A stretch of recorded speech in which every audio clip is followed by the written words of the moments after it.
The content of the following book that I'll be reading may contain some materials that are disturbing or triggering to some readers.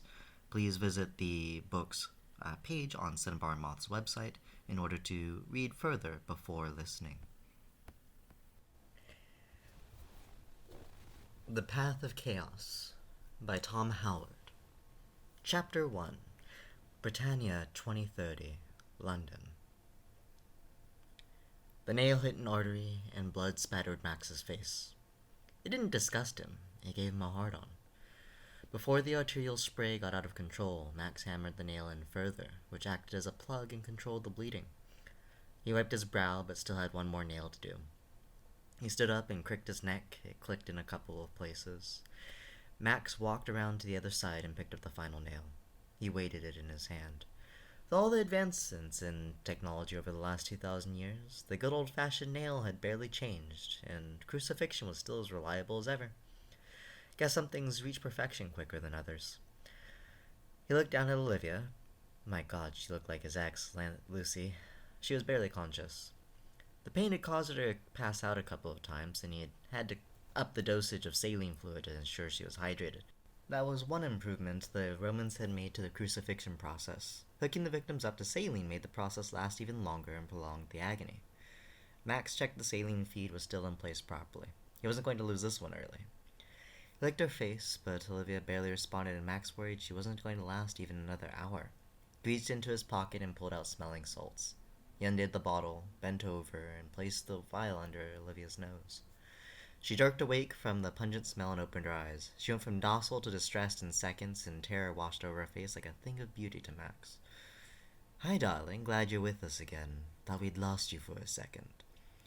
Olivia let out a noise that came from deep within her gut. It was animalistic.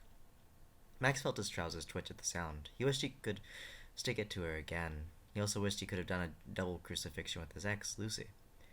Now, love, don't get yourself in a tizzy. No point using all that energy before the fun has truly begun. I've got another nail to do still. Olivia closed her eyes. Max slapped her face. She opened her eyes again and mumbled that she was sorry. Good girl. You know I like to look in your eyes while I do it. Max placed the nail over Olivia's left wrist, positioning it between the ulna and radius bones. He still got annoyed at the depictions of the god carpenter's crucifixion because no one would have been stupid enough to put nails through a person's hands. Those nails would have ripped right through the soft tissue, and the god carpenter would have fallen off that cross within minutes. But if people were dumb enough to believe the god carpenter was some sort of deity after dying so quickly on a cross, then they weren't going to be too concerned about the accuracy of his crucifixion depictions. Max imagined what it would have been like to kill the god carpenter and felt his trousers twitch again. Focus on the here and now. You can't keep lovely Olivia waiting. Max fumbled behind him for the hammer and felt an empty space where the hammer should have been. He looked over to his left, assuming he had left the hammer next to Olivia's right arm, but it wasn't there either. Max muttered to himself that he would forget his head if it wasn't attached to his body. At that moment, his head was almost removed from his body by the force of the blow that connected with his skull. The hammer he had been looking for hit his right temple with such violence it sent splintered bone into his brain. He let out a guttural sound that made Olivia's scream seem like a cute little squeak. Max felt moisture splatter his face like the arterial spray from moments before. It was spit from his attacker. Piece of Roman shit, the attacker said, and spat once more in Max's crumpled, bleeding, distorted face. And that's for my brother. The attacker stared at the dying Roman and hoped he was experiencing fear of death as his synapses fired for the last time. In actuality, Max was wondering if he had left his window open for his cat to get in his quarters. She'd be hungry and wouldn't be able to eat otherwise. What the hell was her name? It didn't occur to him that having his skull crushed in would cause his brain to focus on such random and banal things as it fought to survive. He thought he was being a right numpty for being unable to remember the name of his cat. He would have a good laugh about this when he finally remembered. Snowflake? No. Scooty? No, that's a shit name. Lucy? No. Shit, he missed Lucy. Why did she have to leave? Fucking bitch. Wow, no, he didn't mean that. She's not a bitch. Maybe Lucy would arrive and help him to hospital? Maybe she loved him still? Lucy, Lucy, Lucy. What's he saying? Fuck knows. His brain is mush. They reckon when you die, your brain expels random thoughts. Who's Lucy? Probably his mom or something, said the attacker. Wouldn't he just say mom if it was?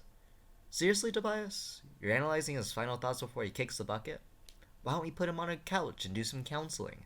Ask him if he got enough tit as a baby. Find out if he wants to kill his dad and fuck his mom. Tobias looked hurt. I'm just curious, that's all. No need to be a dick about it, Mav.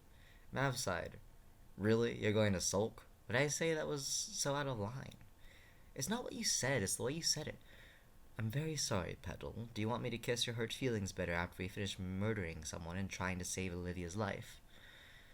Well, okay then. As long as you kiss me like you mean it for once. You're proper special, you know that, right? Said Mav. You proposed to me, remember? Said Tobias and winked at his fiancée. Mav grumbled something under his breath, but before he had another reason to berate his lover, Tobias was already doing what was necessary to save the crucified victim from her nightmare. Olivia, can you hear me? We're going to get you out of here, but I'm not gonna lie. Freeing you from the crucifix is gonna hurt like a bitch. I need you to nod or blink that you can hear me. Olivia nodded. Tobias and Mav went to work. After exchanging words on how they would minimize Olivia's agony and not mess up things and accidentally kill her in the process, they went about their task like old pros. To be fair to them, they were old pros. They had in excess of 300 rescues from the Roman crucifix under their belt. 306 to be exact. Olivia would be 307. With barely another word spoken to each other, Tobias and Mav carefully removed the nails from Olivia's wrist and feet and plugged the bleeding. Her shoulder had been dislocated, which was common, but that would have to be fixed back at base. Within 20 minutes, Olivia was cradled in Tobias's arms. Is he dead yet? Maverick glanced over at Max's body and could see his lips were still moving. No, he's still on his way out. Any luck, he'll be alive long enough for crows to come and pluck his eyes out. Let's go. What do you think Boatman will say? He'll say, what took you idiots so long? And I'll say that my dipshit boyfriend got all sensitive in the middle of a rescue mission because I hurt his feelings. For a gay black man, you're really offensive, you know that?